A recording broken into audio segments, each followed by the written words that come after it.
Hi, it's Deborah with Hail Recon. Today I want to show you how to find a good wind date.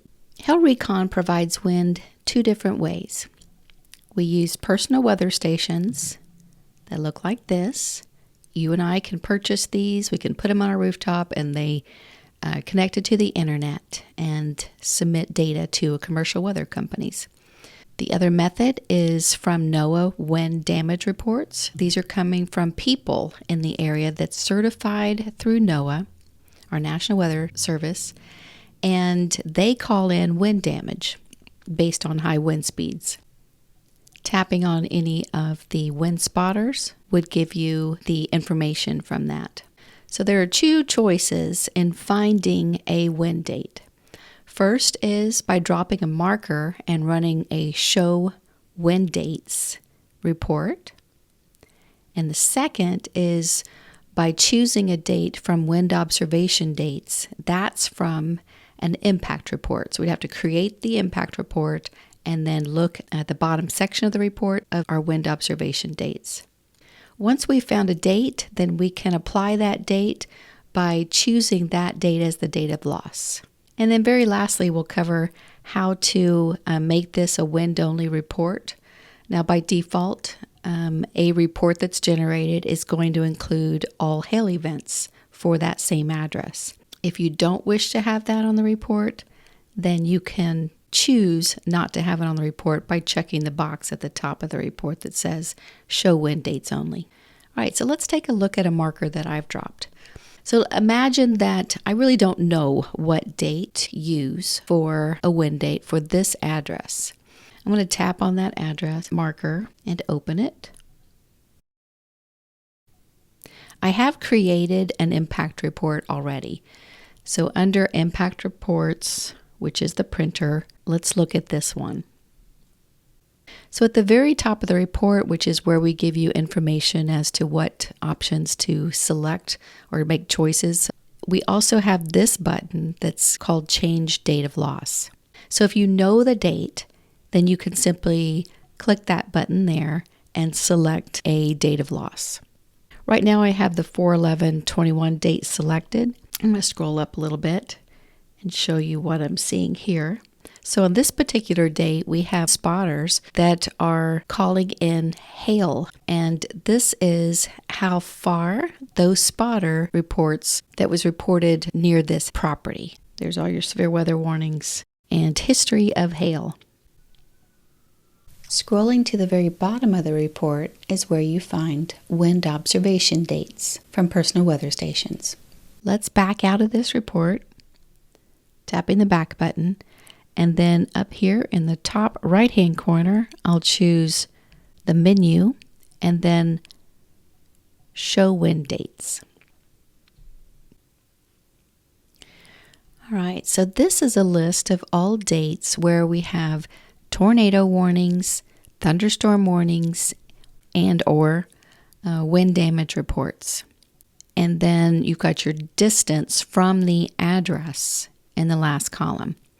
So we're looking for dates where there's either a tornado warning or a severe thunderstorm warning, and those warnings are at locations. So where it says distance, we want that to show at location. Let me scroll up a little bit and see if I can find a better one. So here on 8/21/2020, we have 4 counts of severe thunderstorm warnings at the location, and 7 counts of the wind spotter, these wind damage reports, and the closest is 5.57 miles from the address. So if I want to use this as the date of loss, 8/21/20, then I will go back to that report,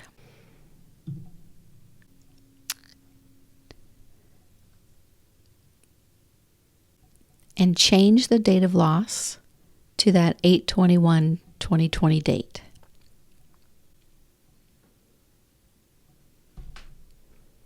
Save the report date of loss. The report will refresh. Now when I scroll down, these are the wind spotter reports that were submitted from authorized NOAA spotters. Here are the severe thunderstorm warnings that were posted that included this address. I'll scroll down past the historical storm activity and notice here that we have wind observations. So on the same date where we found severe thunderstorm warnings and wind spotters, we also have personal weather stations that's submitting high wind speeds.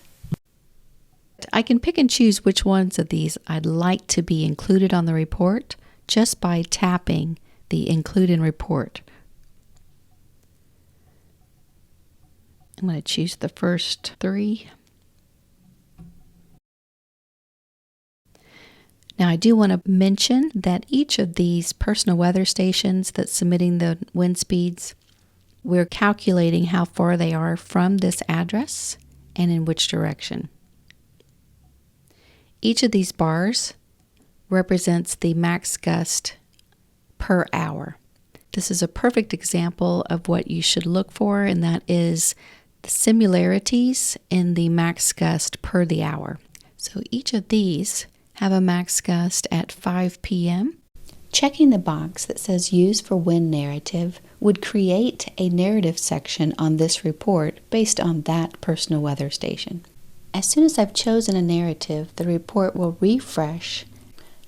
Scroll down past the Street View pictures and notice the new narrative section for wind impact details. After making all of our choices of wind data available for this address and within the date range acceptable, this impact report is providing evidence of damaging wind speeds from 4 separate sources: personal weather stations, local weather stations, certified NOAA spotters on the ground, and National Weather Services.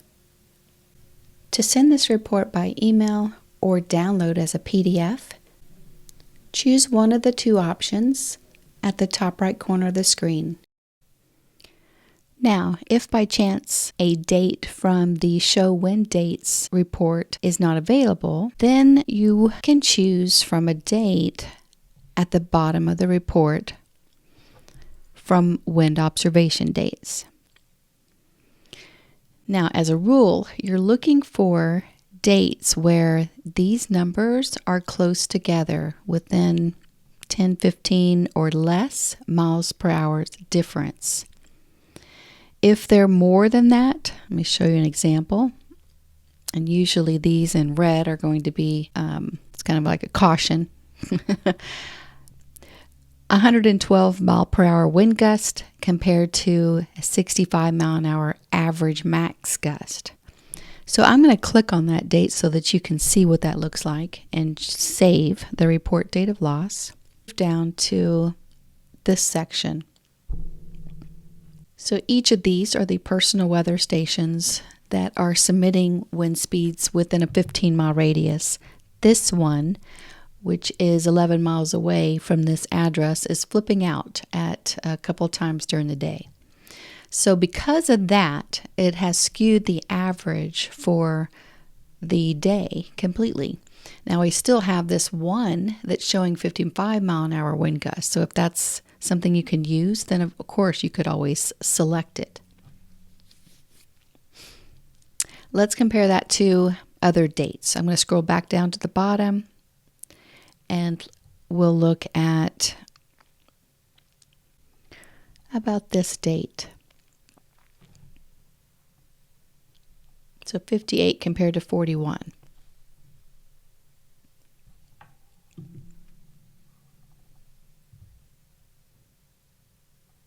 Each time you select a new date of loss, it will refresh the report and move you back to the top of the report.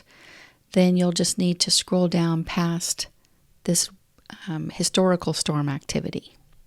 So not real good dates, but I could use this one. The thing about these is unless you get lucky, you may not have any severe weather warnings to back up, that day. But in Florida, you may have some very windy days and not any severe thunderstorm warnings or tornado warnings. So you may just have to rely on the data coming from those personal weather stations. finally, if you don't want to show any hail details on this report, then just check the check mark at the top of the report that says Show Wind Data Only. Thanks for joining me. If you have any questions, please give us a call.